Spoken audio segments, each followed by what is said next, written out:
Hello students, welcome back to organized knowledge channel. और आज की वीडियो में हम डिस्कस करने वाले हैं बच्चों वर्कशीट नंबर 15। ठीक है, 4 क्लास 9 सब्जेक्ट साइंस है और ये वर्कशीट आपके लिए 9 जुलाई 2021 के लिए शेड्यूल की गई है।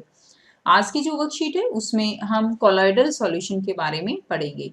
लास्ट वर्कशीट जो है उसमें हमने सस्पेंशन के बारे में पढ़ा था और हमने पढ़ा था कि जो मिक्सचर होता है, मिक्सचर टू टाइप्स का होता है, एक होमोजीनियस मिक्सचर होता है और एक हेट्रोजीनियस मिक्सचर होता है। ठीक है, होमोजीनियस मिक्सचर कौन सा होता है? जिसमें कि क्लियर बाउंड्रीज नहीं होती, यानी जो कंपोनेंट्स होते हैं उनको हम आइडेंटिफाई नहीं कर सकते, that is the homogeneous mixture. और हेट्रोजीनियस मिक्सचर कौन सा होता है? जिसमें क्लियर बाउंड्रीज होती हैं कंपोनेंट्स की, उनको हम आइडेंटिफाई कर सकते हैं, that will be the heterogeneous mixture. Homogeneous mixture में हमने सॉल्यूशन का एग्जांपल पढ़ा था। किसका एग्जांपल पढ़ा था बच्चों? सॉल्यूशन का। ठीक है, और हेट्रोजीनियस मिक्सचर की अगर हम बात करें तो हेट्रोजीनियस मिक्सचर में हम टू टाइप्स पढ़ेंगे। एक पढ़ेंगे हम सस्पेंशन, हम पढ़ चुके हैं। ठीक है, और आज की वीडियो में हम पढ़ने वाले हैं कोलॉइडल सॉल्यूशन के बारे में। क्लियर? तो ये दोनों ही जो है हम किस में पढ़ेंगे? हेट्रोजीनियस टाइप की जो मिक्सचर होता है उसमें पढ़ेंगे।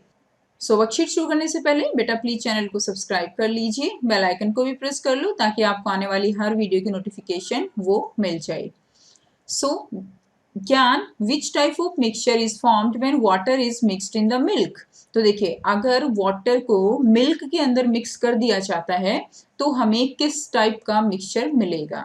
जिज्ञासा दीदी, here we will get a heterogeneous mixture. कौन सा मिक्सचर मिलेगा हमें? हमें मिलेगा heterogeneous mixture. In this mixture, the particle size is bigger than the particle size of a true solution, but smaller than the particle size of suspension. Thus, this mixture seems to be homogeneous in appearance only. And this type of mixture is called the colloidal solution. ये बहुत important बात है आपके लिए कि इसके जो particle size होते हैं, देखिए अगर हम ट्रू सॉल्यूशन की बात करें, ठीक है, ट्रू सॉल्यूशन के जो पार्टिकल साइज हैं वो है लेस देन 1 नैनोमीटर। आपको याद रखना है, लेस देन 1 नैनोमीटर क्या है? True solution. 1 नैनोमीटर से 1000 नैनोमीटर तक जो होंगे, अब वो होंगे कोलॉइडल सॉल्यूशन के। 1 नैनोमीटर से 1000 नैनोमीटर तक किसके होंगे? कोलॉइडल के। और 1000 नैनोमीटर से ज्यादा जो बड़े होते हैं वो किसमें काउंट करते हैं? हम वो काउंट करेंगे सस्पेंशन में। ठीक है, तो इनके जो पार्टिकल साइज होता है वो सस्पेंशन से छोटा होता है लेकिन ट्रू सॉल्यूशन से बड़ा होता है। एंड ये जो मिक्सचर होता है उसको हम क्या कहेंगे? उसको हम कोलॉइडल सॉल्यूशन कहेंगे। अब जैसे मिल्क के अंदर क्या डाल दिया? पानी डाल दिया, वाटर है। ठीक है, अब वाटर और मिल्क देखने में कैसा लगता है? मिल्क जो है वो कैसा है? यानी जब आप मिल्क को देखते हो आप वाटर को अलग से नहीं पहचान सकते, इसीलिए आपको लगता है कि वो होमोजीनस मिक्सचर है, बट एक्चुअल में ये होमोजीनस मिक्सचर नहीं है, ये हेट्रोजीनस मिक्सचर है।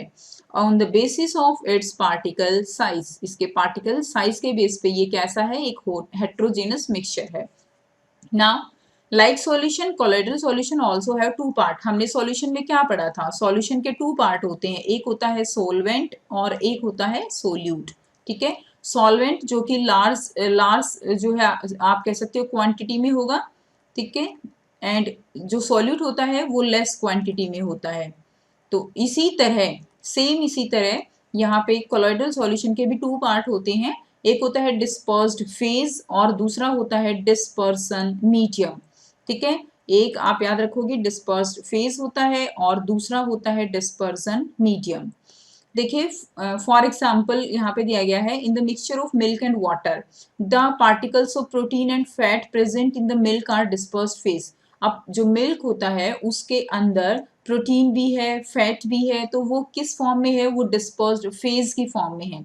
और उसके अंदर जो वाटर है वो लार्ज क्वांटिटी में है, तो वो किसकी तरह हो जाएगा? एक मीडियम की तरह हो जाएगा, उसको हम कहेंगे डिस्पर्सन मीडियम। लाइक दैट कि जो फैट और प्रोटीन है these are the dispersed phase है, और इसके अंदर जो वाटर है वो सारा वो किस फॉर्म में है? That is in the form of dispersion medium. Clear? अब हम करेंगे properties of colloidal solution. Colloidal solution की क्या क्या प्रॉपर्टीज हो सकती हैं? फर्स्ट है, it is a heterogeneous mixture which is stable in nature. तो ये कैसा मिक्सचर है, ये एक हेट्रोजीनस मिक्सचर है जो कि कैसा है, स्टेबल है नेचर में। हमने जो पहले वर्कशीट की थी उसमें हमने पढ़ा था कि जो सॉल्यूशन होता है वो कैसा होता है, वो भी कैसा है बच्चों, स्टेबल है। यानी उसमें ऐसा नहीं होता कि आप थोड़ी देर उसको रख दोगे तो वो नीचे बैठ जाएगा, जैसे पानी में रेत बैठ जाता है। पानी में रेत जो है, सॉयल है, वो अनस्टेबल है नेचर में, ठीक है, कुछ देर बाद वो नीचे बैठ जाती है। लेकिन हेट्रोजीनस मिक्सचर होते हुए भी कोलॉइडल सॉल्यूशन में ये कैसा है, ये स्टेबल है, ठीक है। यानी दूध को अगर आपने रख दिया तो ऐसा नहीं होता कि कुछ देर बाद जो इसके फैट्स है, प्रोटीन है, वो नीचे बैठ जाएंगे, नहीं। अगर नीचे नहीं बैठते हैं इट मीन्स ये स्टेबल है। सेकंड देखिए, the size of the particle of a colloid is too small to be individually seen by naked eyes but big enough to scatter a beam of light passing through it and makes its path visible। यानी इसके जो particles हैं वो बहुत छोटे हैं, उनको हम जो है इंडिविजुअली नहीं देख सकते नेकेड आई से, लेकिन ये इतने बड़े जरूर होते हैं कि जो लाइट आ रही होती है उसको ये जो पाथ है उसको विजिबल बना देते हैं, क्योंकि इनका पार्टिकल साइज इतना बड़ा जरूर होता है कि ये जो लाइट आ रही है उसको स्कैटर्ड कर देते हैं। जैसा कि आप डायग्राम में देख पा रहे हो, जो लाइट स्कैटरिंग होती है उसको हम क्या बोलते हैं, that is known as Tyndall effect. Tyndall effect is observe in a colloid but not in a true solution. तो जो टिंडल इफेक्ट है वो जो है कॉलॉइड में ऑब्जर्व किया जा सकता है, बट ट्रू सॉल्यूशन में उसको हम ऑब्जर्व नहीं कर सकते। दिस इज द डायग्राम, ये सॉल्यूशन है जिसमें कि जो टिंडल इफेक्ट है वो क्या है, वो शो नहीं हो रहा है क्योंकि पार्टिकल साइज बहुत ज्यादा छोटे हैं। जबकि कोलॉइडल सॉल्यूशन में टिंडल इफेक्ट जो है वो शो हो रहा है क्योंकि पार्टिकल साइज बिग इनफ है जो कि इसको क्या कर रहे हैं, इसको स्कैटर कर रहे हैं। उसके बाद नेक्स्ट देखिए, it's particle can not be separated by filtration process. इसके जो पार्टिकल्स हैं उनको हम फिल्ट्रेशन प्रोसेस से सेपरेट नहीं कर सकते। तो ये हो गई इसकी जो है कैरेक्टरिस्टिक्स। अब हम कुछ एग्जाम्पल पढ़ेंगे, some examples of colloidal solution. तो देखिए फर्स्ट क्या है, फर्स्ट है डिस्पर्स फेज और डिस्पर्सन मीडियम और टाइप ऑफ कोलॉइड क्या होगा, और फिर दिए गए हैं एग्जाम्पल्स। तो अगर फेज जो है वो लिक्विड है और मीडियम अगर गैस है तो उसको हम बोलेंगे एरोसोल। काफी इंपॉर्टेंट है ये टाइप्स आपके लिए। एग्जाम्पल दिया गया है फॉग। फॉग में क्या है कि मीडियम तो गैस रहेगा लेकिन उसके अंदर जो वाटर वेपर्स हैं, वाटर पार्टिकल्स हैं, वो जो है लेस क्वांटिटी में है, तो फेज कैसा हो गया, लिक्विड हो गया। इसी तरह क्लाउड और मिस्ट इसके एग्जाम्पल रहेंगे, इंपॉर्टेंट है, एरोसोल कहेंगे।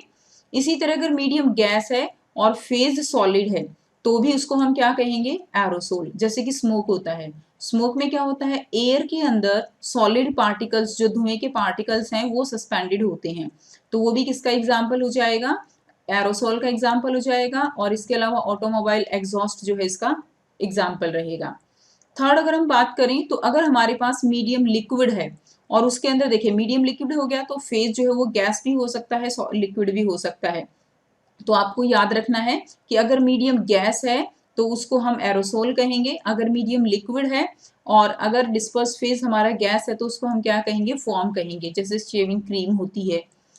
नेक्स्ट अगर लिक्विड मीडियम है और लिक्विड ही फेज है तो उसको हम क्या कहेंगे बच्चों, उसको हम इमल्सन कहेंगे। जैसे कि मिल्क है, मिल्क के अंदर फैट प्रोटीन वो भी लिक्विड फॉर्म में होते हैं और वाटर है, और इसी तरह फेस क्रीम इसका एग्जाम्पल रहेगा। तो ये जो एग्जाम्पल हैं ये भी आपको अच्छे से लर्न करने हैं, ठीक है। अब देखिए यहाँ पे आपको दिया गया है first question, how can we distinguish between a colloidal and a true solution, explain with the help of diagram. तो हम इसका जो है रिटर्न आपको यहाँ पे सॉल्यूशन देंगे। जो इसमें दिया गया है ना, explain with the help of a diagram, तो डायग्राम जो इसमें आप बनाओगे, जो आपकी वर्कशीट में दिया हुआ है ये वाला डायग्राम, ये वाला डायग्राम आप इसमें ड्रॉ कर लोगे, ठीक है। ट्रू सॉल्यूशन और कोलॉइडल सॉल्यूशन जो शो कर रहा है यहाँ पे ये वाला, ये क्वेश्चन फर्स्ट का आपका डायग्राम हो जाएगा। क्लियर, तो ये वाला डायग्राम ड्रॉ कर लेंगे। तो आइए अब इसका आंसर करते हैं, how can we distinguish between a colloidal and true solution. तो वन बाय वन हम चारों क्वेश्चंस के आंसर करेंगे। फर्स्ट क्वेश्चन देखिए क्या है, how can we distinguish between a colloidal and a true solution, explain with the help of a diagram. So आपको क्या करना है, यहाँ पे कोलॉइडल और ट्रू सॉल्यूशन में डिस्टिंग्विश करना है। डायग्राम आप जो वर्कशीट है वहीं से बना सकते हो जो हमने भी डिस्कस किया है। फर्स्ट इसमें पॉइंट आप लिखेंगे, a true solution is homogeneous in nature whereas a colloidal solution is heterogeneous in nature. ठीक है, कोलॉइडल सॉल्यूशन जो है वो दिखता है होमोजीनियस बट एक्चुअल में वो हेट्रोजीनियस है। सेकेंड पॉइंट आप लिखेंगे the particle size of true solution are less than 1 nanometer whereas in colloidal solution the range is between 1 nanometer to 1000 nanometer. ठीक है, 1 नैनोमीटर से 1000 नैनोमीटर के बीच में रेंज जो है ये होती है। नेक्स्ट देखिए, नंबर थर्ड पॉइंट है the particle of the true solution are not visible even under ultra microscope but in colloidal solution they are visible. जो ट्रू सॉल्यूशन के पार्टिकल्स हैं उनको हम अल्ट्रा माइक्रोस्कोप से भी वो विजिबल नहीं होते, बट कोलॉइडल सॉल्यूशन के पार्टिकल वो हमारे लिए विजिबल हो जाते हैं। नंबर फोर्थ पॉइंट लिखेंगे a true solution does not show Tyndall effect. True solution जो है वो टिंडल इफेक्ट शो नहीं करता because the particle size is very less, but in case of colloidal solution Tyndall effect will appear because the particle size range is as much as big enough to scatter the beam of light। ठीक है, तो उसको जो है वो scatter करने की capacity उनकी होती है। सेकेंड क्वेश्चन करेंगे right the dispersion medium and disperse phase in smoke fog and cloud. ठीक है, डिस्पर्जन मीडियम और फेज लिखना है आपको स्मोक में, फोग में और क्लाउड में। इसका आंसर करेंगे यहाँ से आप देखिए कोलॉइडल सॉल्यूशन हमें दिया गया है, फर्स्ट स्मोक दिया गया है, मीडियम क्या हो जाएगा, गैस हो जाएगा, फेज इसके अंदर सॉलिड हो जाएंगे। इसी तरह कोलॉइडल सॉल्यूशन दिया गया है फोग, डिस्पर्जन मीडियम गैस हो जाएगा, डिस्पर्जन फेज जो है वो लिक्विड हो जाएगा। नेक्स्ट थर्ड जो पॉइंट दिया गया है आपको कोलॉइडल सॉल्यूशन दिया गया है क्लाउड, मीडियम हो जाएगा गैस और इसके अंदर फेज हो जाएगा लिक्विड। क्वेश्चन नंबर 3 करेंगे colloidal solution appear to be homogeneous but it is heterogeneous explain. हमने अभी समझा कि जो कोलॉइडल सॉल्यूशन है वो अपीयर तो होमोजीनस होते हैं जैसे मिल्क है, लेकिन एक्चुअल में वो हेट्रोजीनस होते हैं। क्यों? क्योंकि देखिए colloidal solution appear to be homogeneous but it is heterogeneous because of the small size of colloidal particles. जो कोलॉइडल पार्टिकल्स हैं उनका साइज कैसा होता है, उनका साइज जो है वो स्मॉल होता है। We cannot see them with naked eyes, हम उनको नेकेड आइज से नहीं देख सकते, बट ये जो पार्टिकल्स होते हैं these particles they can easily scatter a beam of visible light. जो लाइट है उसकी बीम को स्कैटर करके ये टिंडल इफेक्ट शो करते हैं, इसलिए ये कैसे हैं, they are the colloidal solution they are heterogeneous in nature. So question number 4 लिखेंगे select the colloidal solution from soap plus water, salt plus water, sand plus water, fog. इसमें से आपको बताना है कि इनमें कोलॉइडल सॉल्यूशन जो है वो कौन से हैं। तो कोलॉइडल सॉल्यूशन क्या हो जाएगा, सोप एंड वाटर और फोग जो है ये 2 कोलॉइडल सॉल्यूशन हो जाएंगे। इसमें जो सॉल्ट और वाटर है ये तो आपका ट्रू सॉल्यूशन हो जाएगा और सैंड और वाटर ये जो है सस्पेंशन हो जाएगा। ठीक है, इनके पार्टिकल साइज काफ़ी बड़ा है तो क्या हो जाएगा, सस्पेंशन हो जाएगा। जो कोलॉइडल इसमें होंगे वो एक तो सोप प्लस वाटर रहेगा और एक जो है इसमें फोग होगा। तो यहाँ से आप इसका आंसर लिखेंगे और साथ में लर्न भी करेंगे। सो ये थी आपकी आज की वर्कशीट एंड आई होप आपको वर्कशीट बिल्कुल क्लियर है। कोई भी डाउट है यू कैन कमेंट। ठीक है, और अगर वीडियो अच्छी लगी तो लाइक कर दीजिए, शेयर कर दीजिए, चैनल को सब्सक्राइब कर लीजिए। सो थैंक्स फॉर वॉचिंग, मिलते हैं नेक्स्ट वीडियो में नेक्स्ट वर्कशीट के साथ।